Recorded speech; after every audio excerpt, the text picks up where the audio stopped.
வணக்கம் தமிழ் உறவுகளை, நான் உங்கள் தமிழ் பேசுகிறேன். இன்னொரு காணொலி வாயிலாக உங்களை சந்திப்பதில் மிகவும் சந்தோஷம். இன்னைக்கு நம்ம என்ன பார்க்க போறோம்னா, இந்தியா வர்சஸ் தென்னாப்பிரிக்கா மோதும் முதல் டெஸ்ட் போட்டி. கில்லியாக விளையாடிய சுப்மன் கில் அதிரடி சதம்.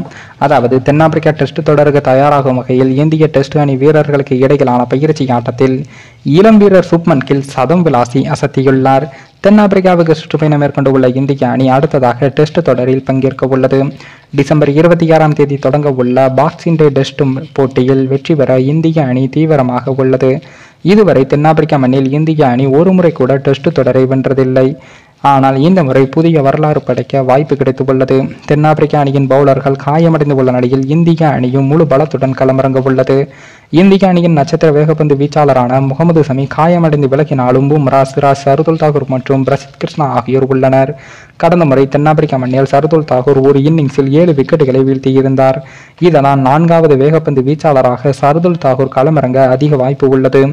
முதல் டெஸ்ட் போட்டி செஞ்சுரியனில் நடக்கவுள்ள நிலையில் அந்த மைதானத்தில் இருந்து சிறிய தூரத்தில் அமைக்கப்பட்டு உள்ள டுக்ஸ் ஓவல் மைதானத்தில் இந்திய அணி வீரர்கள் முகாமிட்டு உள்ளனர்.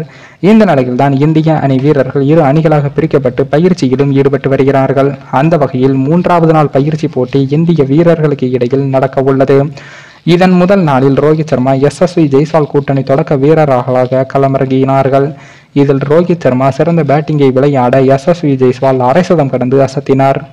இதன் பின் மற்ற வீரர்கள் பேட்டிங் செய்வதற்கு ஏதுவாக SSV ஜெய்ஸ்வால் ரிட்டையர்ட் அவுட் ஆகி வெளியேறினார்.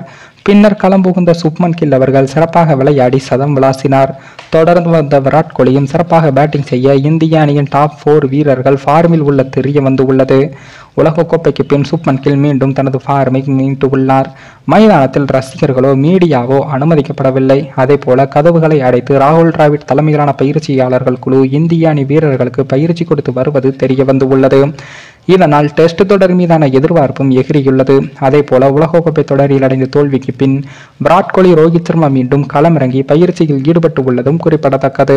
மேலும் இந்த வீடியோ ஏதோ ஒரு விதத்தில் உங்களுக்கு பிடித்திருக்கும் என்று நினைக்கிறேன். நம்ம சேனலுக்கு புதிதாக வீடியோ பார்க்கிறீர்கள் என்றால் மறக்காமல் சப்ஸ்கிரைபர் பண்ணிவிட்டு பாருங்கள். இன்னொரு வீடியோவில் சந்திக்கும் வரை நான் உங்கள் தமிழ்.